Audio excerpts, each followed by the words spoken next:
You're good. We're recording.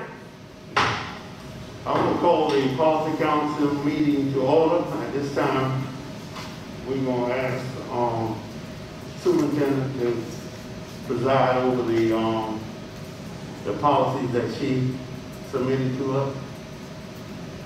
Yes, sir. Good evening. Thank you so very much. I'd like to bring some policies to your attention. I'm not sure what's first in your packet. I think that it probably looks like mine. But policy GDQD, it's the discipline, suspension, and discipline of support staff, as well as policy GCQF. It also goes with policy AR GCQF-R. All of these policies deal with discipline, suspension, and dismissal of professional staff. I'd like for us to discuss them in relationship to us implementing our asymptomatic COVID testing.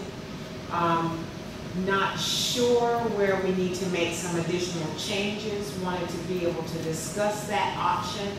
We have enacted asymptomatic COVID testing for all of our employees, vaccinated and unvaccinated. We have offered an opt-out or an exemption option for those that are vaccinated with proof of vaccination. We've had about 140 employees who have decided that they are going to take advantage of the exemption, and we are following through with that exemption. We do have some employees who desire not to take part in the vaccination, in the testing. They haven't been vaccinated. They don't want to get vaccinated. So I need a way to be able to discipline them or offer a letter of counsel, a letter of serious concern, a letter of concern to them, or leave without pay, something temporary while we're going through our COVID difficulties or challenges that we have. And I want to be able to do that through policy, if allowed. They don't want to be tested either? Excuse me. No, they don't want to be tested either. They're not vaccinated. They're not vaccinated, and they don't want to be tested either. And just what is the precursor to mandating testing? Precursor to mandating testing. What's the actual purpose? The purpose is so that I can make sure that I control the widespread, that I know who in the building is carrying the virus and not showing symptoms. Because oftentimes what we find is that people are asymptomatic and we do not know that they are positive. And that's how often the virus gets spread, more so than people who are showing the symptoms. I could be a carrier right now, and I've been vaccinated twice, and had the booster. It's our current policy, and I'm going to shift gears a little bit towards students. If a student is tested positive or is sick and is sent home, they have to stay for 5 days, and if they get a negative test, then they're allowed to return. Our policy, our children stay home for 10 days. They quarantine for 10 days. So no child's allowed to come back after testing positive or negative. Everybody's quarantined for 10 days. 10 days, okay. Right. Whether they tested positive or not, correct? If they've been exposed. Yes, our quarantine. Now, some of the guidelines have changed, and we are currently looking at moving to 7 days because we're examining that policy. We're examining the guidelines from CDC now. Bert, I guess this question will come to you. What constitutional right do we have as a board or a district to mandate testing? So, I'm happy to give legal advice on that. Typically, we don't give legal advice in open session meetings from that standpoint, but I'm happy to give legal advice should the board need it. My statement would be that it has been determined that it does, if you're talking about constitutional provisions, that screening does not violate constitutional provisions or constitutional rights under the circumstances of the pandemic. Under the term screening, does screening constitute mandatory? Our policy that's being presented for you tonight to be presented to the board is mandatory asymptomatic COVID screening. Thank you. So you already got everything in this that you want?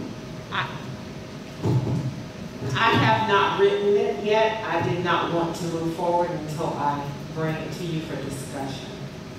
And then I'll work with, yeah. No, I have not written the discipline part out yet. Okay. But I know what I wanted to say. And I just feel that we are in the business for basically protecting. And I feel that if someone decides not to do the vaccine, that's their preference. But then when they're coming into the school system, I feel that they should be obligated to be tested. Well, Thank you, I agree with you. And on that, I understand that sentiment statement. I'm not going to say that I disagree with it, but I do feel currently right now, I think our numbers are beginning to drop. It is still out in the community. In the event, because I look at it as well, the first and foremost purpose of our district is to educate. We cannot educate without teachers and staff. If you turn around and you start mandating, as the government tries to start to do, they want to not mandate masks, we turn around and use masks because we feel that it's best for us to try to protect our students. You turn around and start mandating that they have to be tested. There's going to be those that will refuse for whatever reason, right? You're going to mandate or make it to the point, in medical fields, we have thousands of nurses now that professionals that are being eliminated because they've not been vaccinated. And I do agree. I get that. It's just, I think at some point, at some point a pause, if we start making all these mandates, when do we turn around and reverse it? At what point do we discuss for when do we close schools or when do we open schools when the level gets to a certain point? At what point do we say, okay, we need to remove that? Because in most cases, whenever you put something into policy, and it's in most, you will go back years later, that is still there and can be used in a different fashion. I'm not saying I'm not for it, and I'm not saying I'm not against it. I just, because of the conversations I've had outside, with friends, family, and others. I mean, I got family that outright refuse, and I got family that outright says, we're going to get it. I've been vaccinated. I've had the booster. I think taking care of my grandchildren makes me want to do all I can. But I'm not going to sit personally and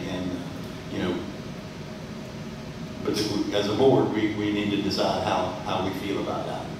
I mean, when it's openly stated that, if you don't do this, we have the potential to terminate your employment. We're already hurting. I'm not disagreeing, again, I want to understand, I'm not disagreeing with there needs to be some sort of penalty or some sort of policy or some sort of pressure or some sort of lineage. I just look at the whole sport. If this, if we did it or didn't do it, how will it help, how will it hurt? And I think what we also need to get into the public eye, even though the numbers are coming down, and it's correct, we don't want to lose the teachers that we do have. Yes. But at the same time, we don't want to lose them to COVID, because if they don't follow protocol, then the number is going to start increasing, and then we're going to have issues there. I mean, when you're looking at different counties and states where people are dying, and I think sometime when the numbers go down, I think people get in their mind that we don't have to go through the protocol anymore. We can like relax, and that's when the numbers start coming back up. So those are things that we really need to take in consideration. I mean, we're not, and I'm not in any form of taking a personal right away, but then we have to do whatever it is to protect, because all it takes is, I mean, the Delta, you look at that, it hit one person and it runs through and you know, take people out. I mean, I've been there, I've seen it. So my decision making is more of protecting, and I think when we're looking at protecting, people looking at taking their rights, but we're not taking their rights, we're just trying to make them safe. All of these policies are temp policies. Am I right? I'd like to add just a temporary policy statement in, these are not temporary policies here. Yeah, the policies that currently are in place are not temporary policies. Right. But what you want to do is put in something for Temporary. for Yes, sir. forwarding. Yeah. So, just to give you an idea, going back to the constitutional issue or the rights issue, the state of New Jersey, state of Connecticut, the federal government, the entire federal government, Charlotte-Mecklenburg School District, Anderson 5 School District in South Carolina, just examples of governmental entities that are obviously significantly larger than ours, that have for the past month already have been implementing mandatory COVID screening for unvaccinated. Federal government, at least 3 states I'm aware of in total, the whole state, as far as government workers. And those are examples of other local, relative Atlanta School District, Charlotte-Mecklenburg, Anderson 5. Those are close, large ones that have adopted it as well. So just to kind of give you an idea. And currently in the state of South Carolina, we have 28 school districts that are involved in asymptomatic testing.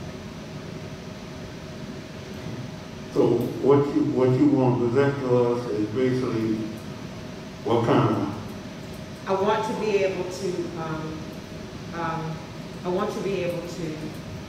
if they refuse to, if they're unvaccinated and they refuse to comply to the rapid testing on a daily basis, well, on a weekly basis, because they only do it 1 time a week, the first warning would be a warning, and that warning can either be verbal or written. The second warning, the second time, if they refuse the next week, then that could be a written letter of concern. The third time could be a letter of serious concern, which goes in their personnel file. And then the next time could be leave without pay. I just need a statement that would allow me temporarily to be able to provide discipline for not following a mandatory health and security kind of measure to protect the health and welfare of our employees and our students.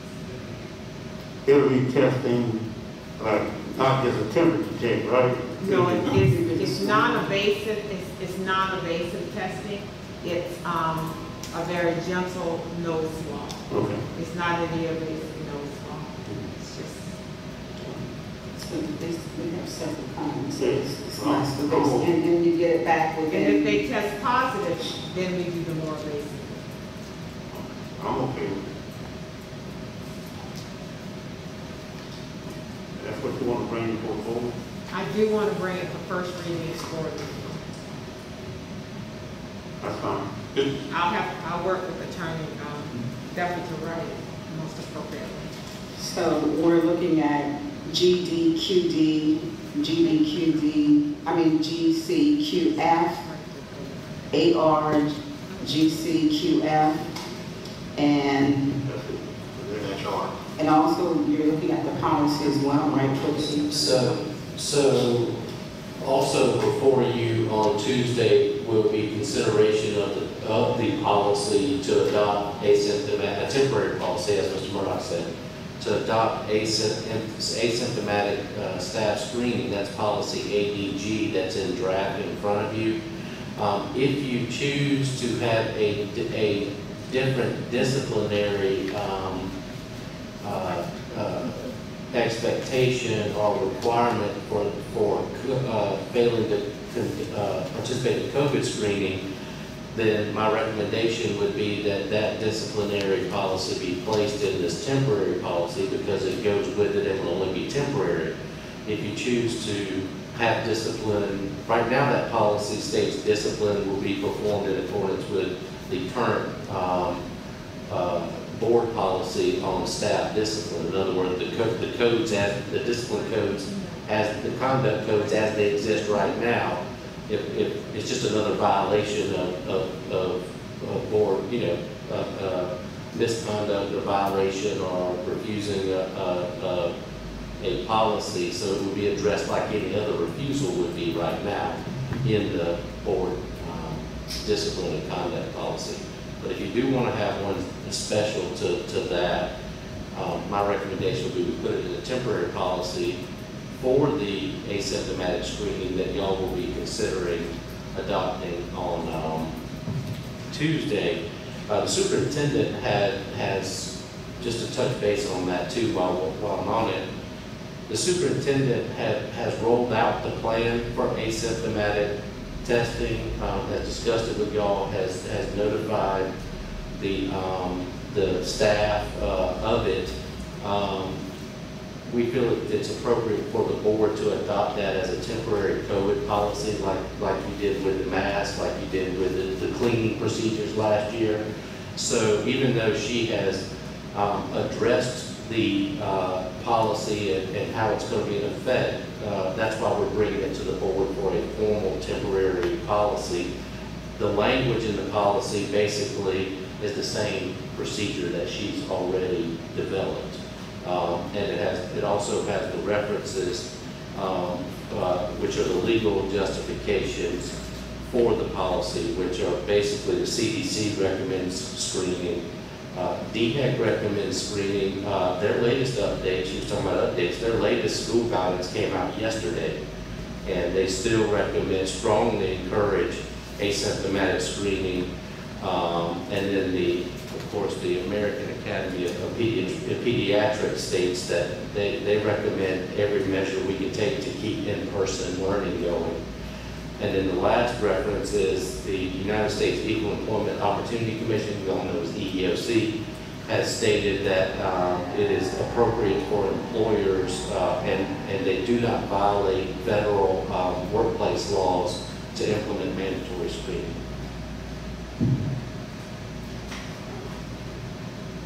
I say, long as we're not breaking any laws, I don't have a problem with it. Okay, so I'll work with Attorney Duffy to add a statement in here in the temporary policy. And we'll bring it to board for first reading. Tuesday. Right, since it's a temporary emergency policy, we will be asking that it be done in single form reading so that we can implement it effective after, if y'all adopt it effective after adoption.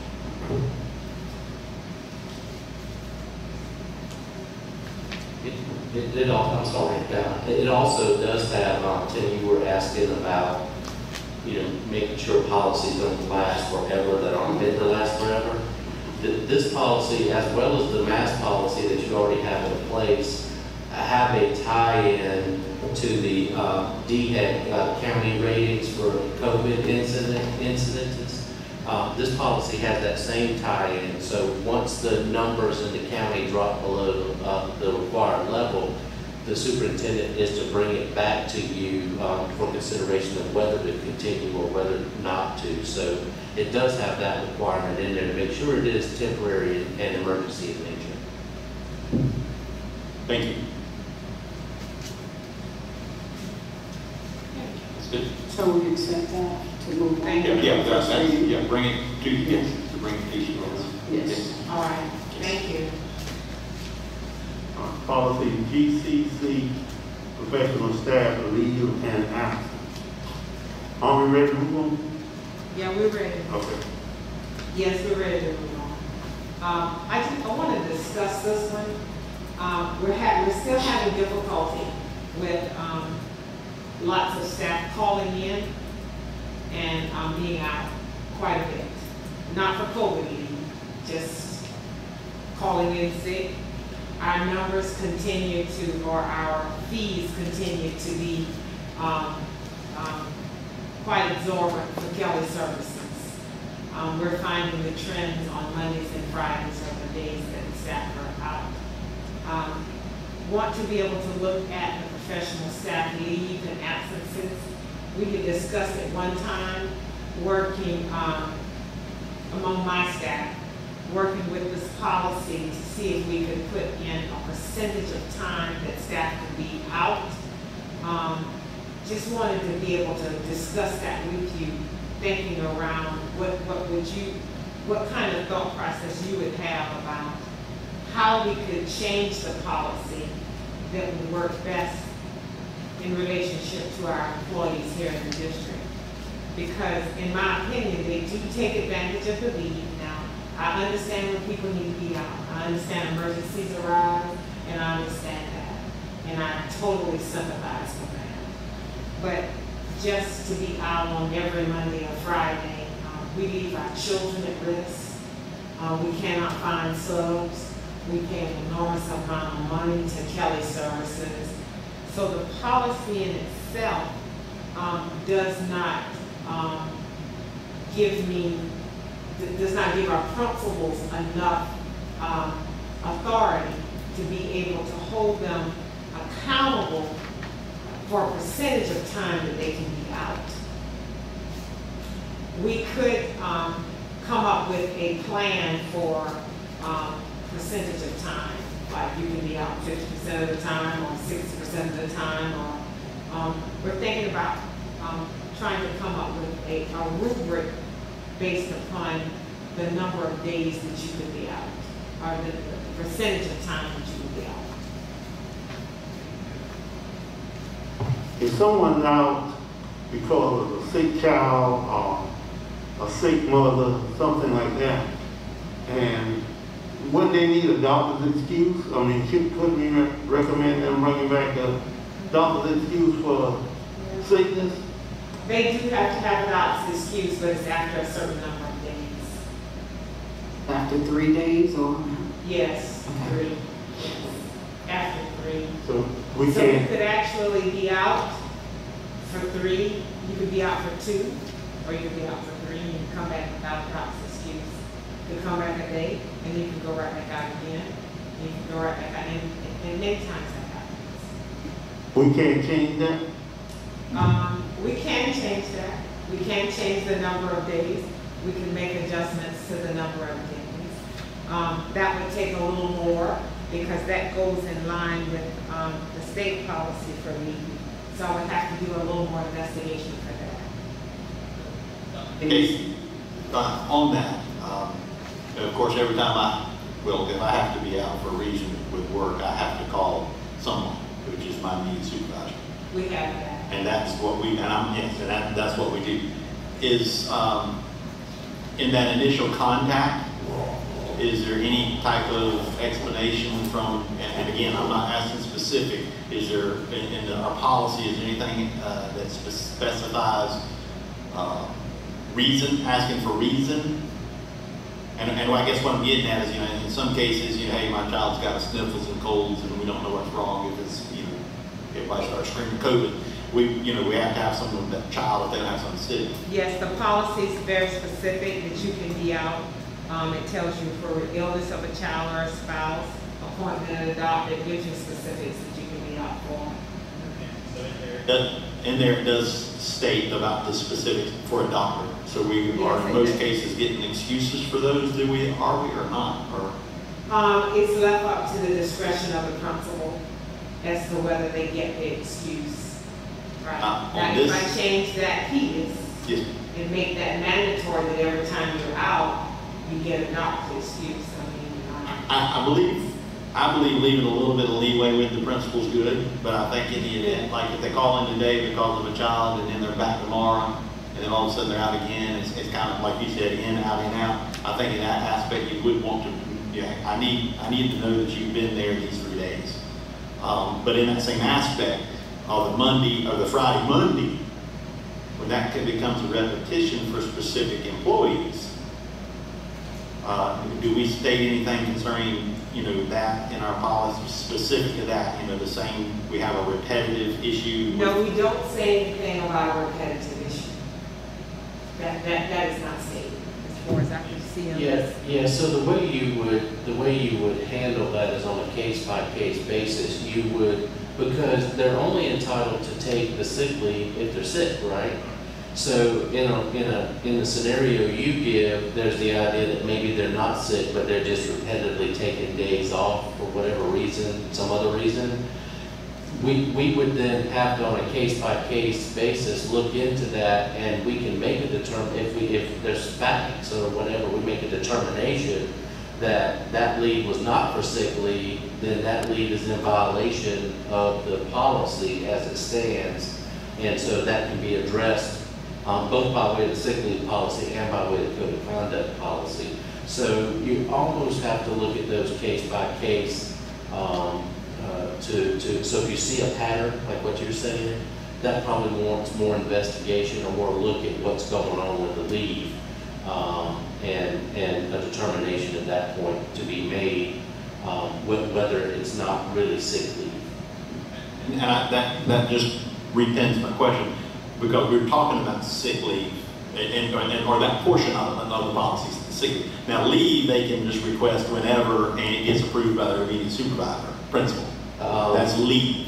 Not that, or is that considered vacation? There is no, for most everybody in the district, there is no vacation leave. It is quote sick leave or personal days that each employee is given. I can't remember the total number per year, but it's a few personal days they have that they don't have to give an excuse per year.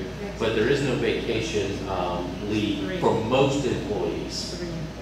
3 personal days. Okay, all right, that's like what I like that as well. Okay, that's what I'm doing. Because when we're talking about sick leave, and of course now I'm looking at this a little differently because of that, but yes. I stand corrected, 2 personal days. 2 personal days, okay. And then of course that is still up to the discretion of their supervisor. It is. So they can grant that or not grant it. Yes. Just like sick leave, they can give you permission or not permission. Very rarely do they not allow you to take sick leave. So, and I'm sorry, Ms. Sims, once they use their allotted time, their time that they have their days, whichever. They go to leave without pay unless you go to the sick bank, and there's so many rules around it. Yes, ma'am. Yeah, that's what I was going to say next. The sick bank has got its determination for how it's used, and it's got to go before more than you. Right. Yeah. What we're talking about with sick leave is paid sick leave, accrued paid sick leave. So once they've used that, they could still possibly get sick down the road, but then that would be unpaid leave. because I feel that if there is some type of tactic where you can, they call in and using a sick day, now that COVID is going on, then I feel that maybe you need to go and get tested. Have them tested. I mean, if you're calling out because you're sick, what are the symptoms that you're having? We do recommend they go get tested. We even have them come to the school sometimes to get tested. We require that. If they're having those symptoms, we'll arrange for them to come around to the vet and nurse and meet them at a certain place and they get tested. We require that before they can come back. Can we put a memoir based on a lot of leaders being used, and we I can put, yes sir, I can put a memo out to that effect. and maybe that might get someone's attention that we are looking at it, and I mean, I'm asking, I don't have any, basically just asking if that's possible. Yes, sir. I can put a memo out. I'll tell you something that I did this summer. When I first got here, I pulled the attendance leave documentation from last year, and I gave every principal their information from the last 3 years, and we went over it. I'm going to do that again next week so that they can see it holistically how much leave that has, because they see it individual, but when they see for their entire building, it sends another message. So I am going to do that this coming meeting. Okay. But I can try some different tactics before we make changes to the policy. I can do that. But whatever you come up with, that's what we'll go by. I'll continue to investigate that and continue to work on it. And I'll try some different tactics, and I'll continue to investigate a way to shore up our staff and leave absence. So there will be like a memo go out once the decision is made, once we go through the first and second reading and make them aware of what the disciplinary will be.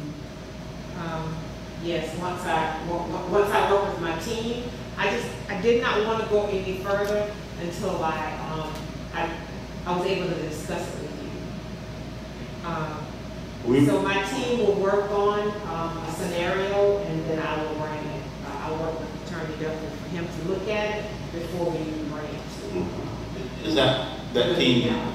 Does that So team? it won't come this board meeting. I wanted to discuss it. I promise you it will come this board meeting. Does that team include principals? Yes. You don't need to tell me. I just, people. Those are the persons that are the most affected, as you just said, with the chart or report you can get for them.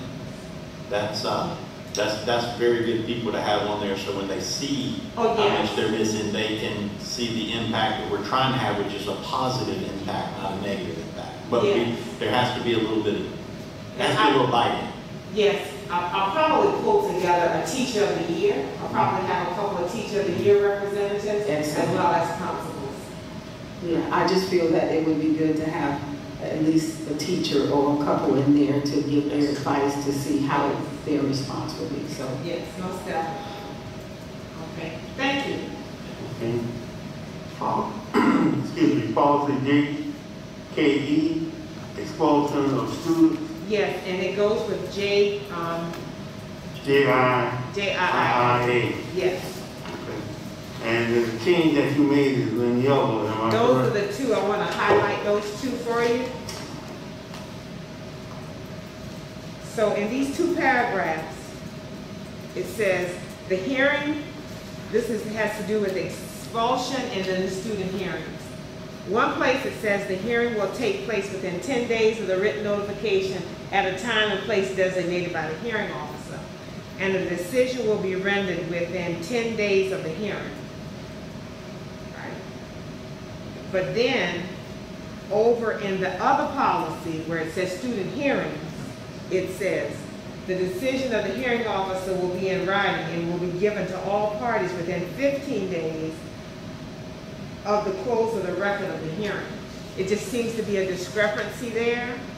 And we've been working with it because we have a new safety and security officer, and we're just going through all of the policy to make sure that we're doing what's right for the children and making sure we're notifying parents in a timely manner, and we're getting all of the processes and making sure the hearings are held in a timely manner and notifying them and getting the children back in school or getting them in alternative placement. So we caught that those two were not in alignment.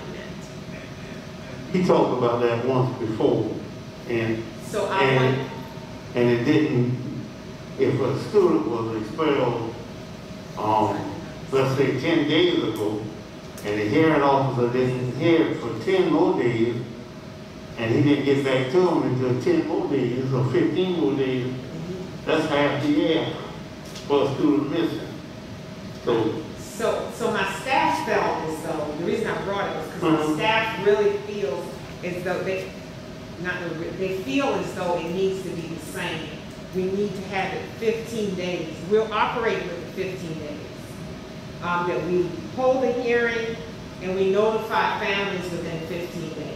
So you want to change? We didn't understand why a decision, we understand the decision is rendered in 10 days, but the decision and the hearing, everything can be rendered and closed within 15 days. We thought that So they it's should 10 be days the same. notification. So I guess I brought it, I'm bringing it because I'm trying to understand why they're different.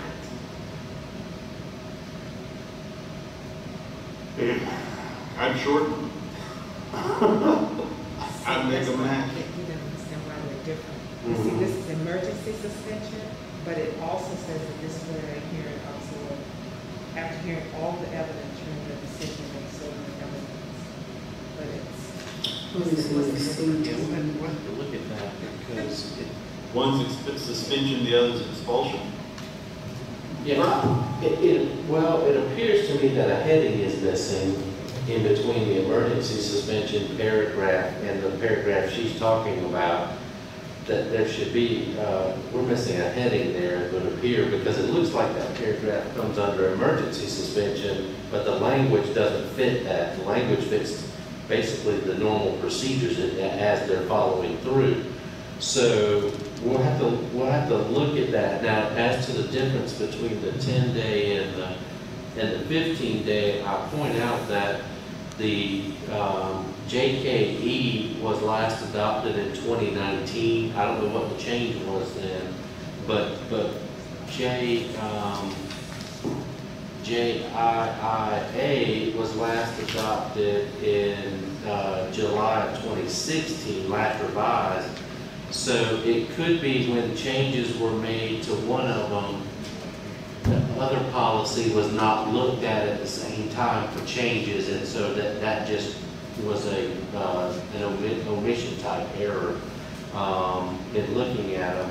But I'll have to look at these. I haven't looked at it, but it appears to me, even in addition to that, that there's a paragraph heading that may be missing above the language she's talking about. But I can look at that and we can present to you what a corrected version, like what she's saying, that'll be consistent. Okay, those are all the policies that we have at this time. Yeah, I have the one about the board secretary. Oh, the board secretary, Yeah, sorry, just I real quick. apologize. Which I just got to her, so she didn't have time to talk. When I was looking back through the policies the other week and noticed that in our policy BD, organizational board, where we list the board officers, we omitted the secretary, was not listed, and which is obviously that was some kind of typographical issue or whatever. Because we reference the board secretary in other policies that we have. So the board secretary, as y'all know, is ex officio the superintendent position. So whoever's sitting in the superintendent position is the board secretary. We don't elect the board secretary every year. So this policy BD, I don't think y'all have it yet, but basically all I've done, and we'll have it for first reading Tuesday, all I've done is the sentence that says the officers of the board of trustees are the chairman, vice chairman. It used to stop there. I just added and secretary. And then I added a sentence at the bottom that states the district superintendent will serve as ex officio secretary of the board. So that basically means that the superintendent is always, that by position is always the secretary. I do have for consideration for y'all, and maybe read up and send out to the board with packets or whatever. Most school districts have adopted an AR administrative rule after the policy BD that basically defines the duties of the chair, the vice chair, and the secretary. And it's a model policy from the School Board Association. And for some reason, we didn't have that. I don't know why, but it's a good thing to have. It's already the stuff y'all know that each of those officers do, but it's in written policy form. So I'm also asking y'all to consider adopting the administrative rule so we can come in conformity with that and define what the responsibilities of the three officers are.